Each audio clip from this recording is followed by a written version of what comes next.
नमस्कार, मैं राज सर, आपके अपने इंटर वाला बीपीएससी गुरु पे आप सभी को स्वागत करता हूँ, अभिनंदन करता हूँ। आज महाशिवरात्रि के शुभ अवसर पर मेरी तरफ से सभी दर्शक और सभी सब्सक्राइबर को हार्दिक अभिनंदन करता हूँ।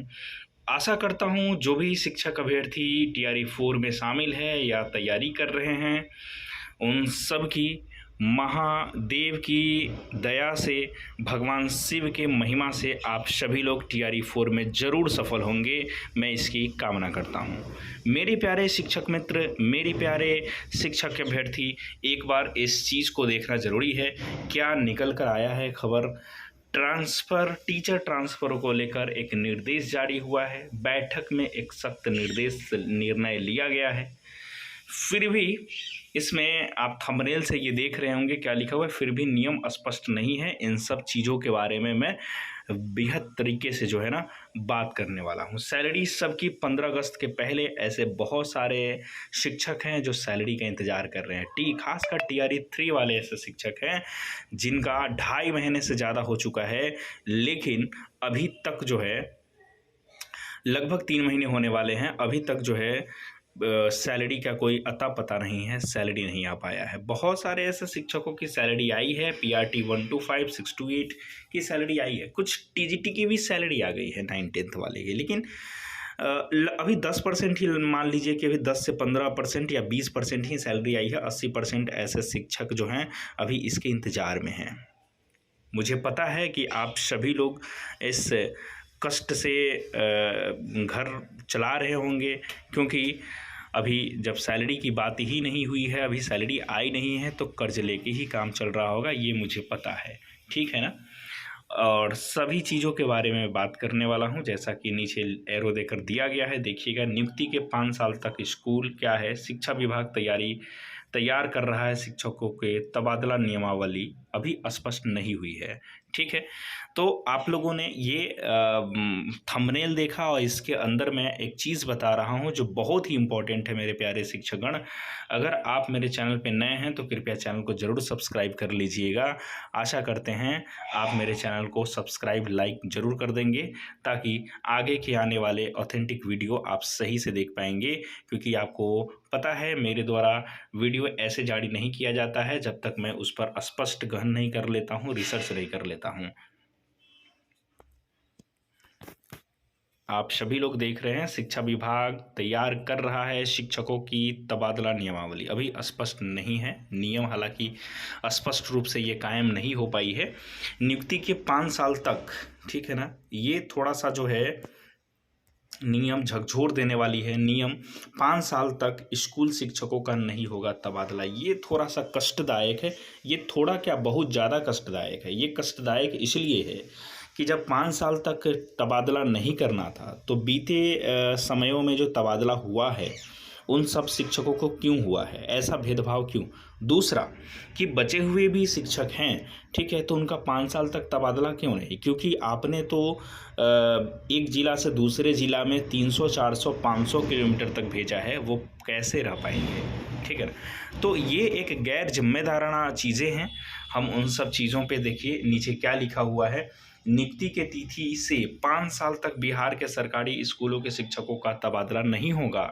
देखिए, इस अवधि के पहले असाध और गंभीर जैसी विशेष परिस्थिति में भी ट्रांसफ़र हो सकेगा। शिक्षा विभाग राज्य के करीब 6 लाख शिक्षकों के तबादलों को लेकर नई नियमावली तैयार कर रहा है। इसमें तबादले को लेकर स्पष्ट प्रावधान किए जा रहे हैं, ठीक है। नई तबादला नियमावली के प्रारूप को अंतिम रूप दिया जा रहा है। जल्द ही इसे कैबिनेट से मंजूरी लेकर लागू किया जाएगा। नई नियमावली लागू होने पर जिला स्तरीय शिक्षकों का तबादला जिलाधिकारी की अध्यक्षता में 8 सदस्यीय कमेटी करेगी। इस कमेटी में उप विकास आयुक्त, एडीएम स्तर के एक अधिकारी और जिला शिक्षा पदाधिकारी होंगे। प्रधानाध्यापक सहित प्रमंडल स्तर के शिक्षकों के तबादलों को प्रमंडलीय आयुक्त की अध्यक्षता में 6 सदस्यीय कमेटी बनेगी। इसमें क्षेत्रीय विभाग उप निदेशक यानी आरडीडीई सहित प्रमंडल स्तर के अधिकारी होंगे। कमेटी की अनुशंसा के आधार पर शिक्षकों का जो है तबादला होगा। विशेष परिस्थिति में इस आकलन के आधार पर ही शिक्षकों का तबादला 5 साल के पहले हो सकेगा, जब एक स्कूल के सृजित पद की तुलना में अधिक शिक्षक पदस्थापित है जबकि दूसरे स्कूल में शिक्षकों की कमी है। तबादला की पूरी प्रक्रिया ई शिक्षा कोष पोर्टल के माध्यम से होगा। तबादला चाहने वाले शिक्षक ई शिक्षा कोष पोर्टल के माध्यम से साल में 2 बार मई और नवंबर में आवेदन कर सकेंगे।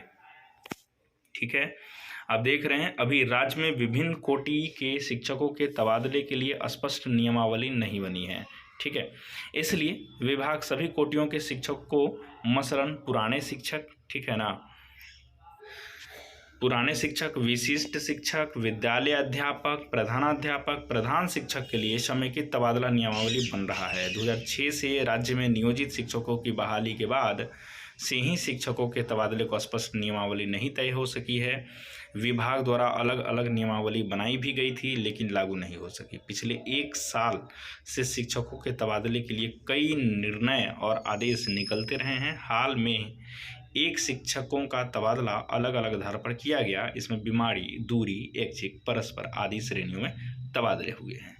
अच्छा, ये तबादला नहीं करने से इनको क्या फ़ायदा मिलेगा? आप देख सकते हैं कि नई तबादला नीति से फ़ायदा क्या मिलेगा कि नियुक्ति के बाद 5 साल तक शिक्षक एकाग्र होकर स्कूल में कार्य करेंगे। ये इनकी भूल है। ठीक है, सभी के लिए एक समान तबादला नियम होगा। बीमार व विशेष परिस्थिति वाले शिक्षकों के तबादले में अड़चन नहीं होगी। 2 बार तबादला के लिए आवेदन कर सकेंगे। जून और दिसंबर में तबादला होगा। स्कूलों में पढ़ाई बाधित नहीं होगी। जो ये पहला नियम लिखा हुआ है कि नियुक्ति के बाद 5 साल तक शिक्षक एकाग्र होकर स्कूल में कार्य करेंगे, ये संभव ही नहीं है। ठीक है, ऐसे संभव नहीं है कि उनको पता ही नहीं है उन बैठक में ये जो शिक्षक अपने घर परिवार को छोड़कर, ठीक है ना, और बिहार में ही 500 किलोमीटर के रेंज में है, 400 किलोमीटर के रेंज में है, 300 किलोमीटर के रेंज में है, खासकर महिलाओं के लिए कितना समस्या वाली बात है। सोचिए कि सरकारी स्कूलों में जो छुट्टी मिलती है 1 दिन या 2 दिन के लिए, क्या वो घर पे जा पाएंगे? नहीं जा पाएंगे। वो उससे क्या होगा? मेंटल हैरेसमेंट होगा। ठीक है ना, जो शिक्षक है वो बच्चों को एकाग्र ढंग से नहीं पढ़ा पाएंगे। उनका दिमाग कहीं ना कहीं पारिवारिक स्थिति पे रहेगी, क्योंकि वो कम से कम सप्ताह में तो क्या 1 महीने में 1 बार भी नहीं जा पा रहे हैं।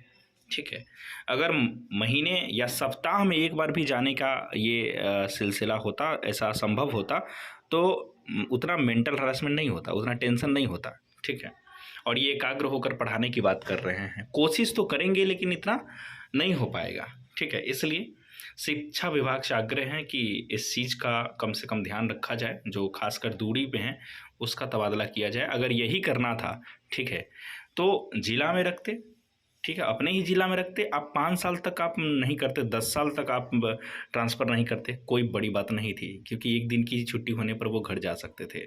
ठीक है, और दूसरी बात, अपने एरिया में रहने पर कुछ फाइनेंशियल कंडीशन जो सुधर जाता है, लेकिन आप एक एरिया से दूसरे एरिया में, एक ज़िला से दूसरे ज़िला में हैं और आपकी सैलरी अभी तक नहीं आ पाई है। आप सोच के देखिए कि 3 महीने से शिक्षक कैसे चला रहे हैं। ठीक है, इन सब चीज़ पे मंथन नहीं हुई है। तो दोस्तों, अगर आप मेरे चैनल से संतुष्ट हैं तो कृपया चैनल को ज़रूर सब्सक्राइब कर दीजिएगा। ठीक है ना, और आप अगले वीडियो के लिए मेरे साथ बने रहिएगा। तब तक के लिए बहुत बहुत धन्यवाद।